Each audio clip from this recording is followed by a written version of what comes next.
ଗ୍ରାମ ବସାପଟଣା ଇଏ ହେଉଛି 100 ବର୍ଷର ପରମ୍ପରା ଆଉ ଦୋଳଯାତ୍ରା ଇଏ ରାଧାକୃଷ୍ଣଙ୍କର ଇଏ ହେଉଛି ପର୍ବ। ତେଣୁ ସୁଚାରୁ ରୂପେ ଗ୍ରାମବାସୀମାନେ ଏହା ପରିଚାଳନା କରିକି ଆଜି ପର୍ଯ୍ୟନ୍ତ ପାଳିତ କରି ଆସୁଛନ୍ତି। ତାହୁ ହେଉଛି ଭଗବାନଙ୍କର ଆଜି ହେଉଛି କୃଷ୍ଣଚନ୍ଦ୍ରଙ୍କର ଦୋଳୋତ୍ସବ ମହାପ୍ରଭୁ କୃଷ୍ଣଚନ୍ଦ୍ରଙ୍କର ଦୋଳୋତ୍ସବ। ଏ ହେଉଛି ରାଧାରାଣୀକି ଧରି ମହାପ୍ରଭୁ ଆନନ୍ଦ ବଜାରରେ ମହାପ୍ରଭୁ ସୁନ୍ଦର ଭାବରେ ଯିବେ। ଆଜି ଶ୍ରୀମନ୍ଦିର ମହାପ୍ରଭୁ ଯିବେ।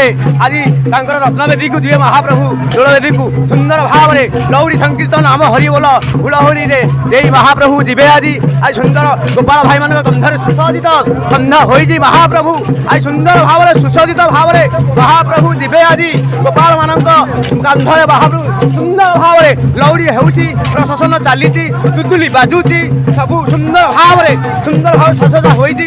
ଆତସବାଜି ଆସି ବାଣ ବାଜୁଛି, ରଙ୍ଗିନୀ ବାଣ ସୁନ୍ଦର ବାଣ ଆସିଛି। ଆମର ସୁଦୂରରୁ ଅଭିଯାନ ତାଙ୍କ ଶ୍ୱଶୁର ବାଣ ଆଣିଛନ୍ତି, ସୁଦୂରରୁ ବାଣ ଆସିଛି। ଆମର ନୟାଗଡ଼ ଦଶପଲ୍ଲାରୁ ବାଣ ଆସିଛି। ସୁନ୍ଦର ଏତେ ସୁନ୍ଦର ବାଜିବ ପୁରା ବିଶ୍ୱ କମ୍ପିଯିବ, ଏ ଗାଁ କମ୍ପିଯିବ। ପଡ଼ୋଶୀ ବନ୍ଧୁମାନଙ୍କୁ ସମସ୍ତେ ନିମନ୍ତ୍ରଣ କରାଯାଇଛି। ଆସିଛି ସମସ୍ତେ ଏ ଯାତ୍ରାକୁ ଉପଭୋଗ କରିବେ। ଆସିଛି ପବନସୁତ ହନୁମାନ ଆସିଛି, ଯାତ୍ରା ଆମର ପବନସୁତ ଆସିଛି। ଏ ଯାତ୍ରା ସୁନ୍ଦର ଭାବରେ ଚିରାଚରିତ୍ର ଭାବରେ ଯାତ୍ରା ହେବ। ଆମର ଏ ସୁନ୍ଦର ଭାବରେ ମହାପ୍ରଭୁ ଆମର ସୁସଜ୍ଜିତ ବିମାନ ଦେଖନ୍ତୁ କେତେ ସୁନ୍ଦର ସୁସଜ୍ଜିତ ବିମାନ ହୋଇଛି। ବିଭିନ୍ନ ପ୍ରକାର ଫୁଲ ଲାଗିଛି। ମହାପ୍ରଭୁ ଆମେ ତାଙ୍କ ସେବାରେ ଲାଗିଛୁ। ମହାପ୍ରଭୁ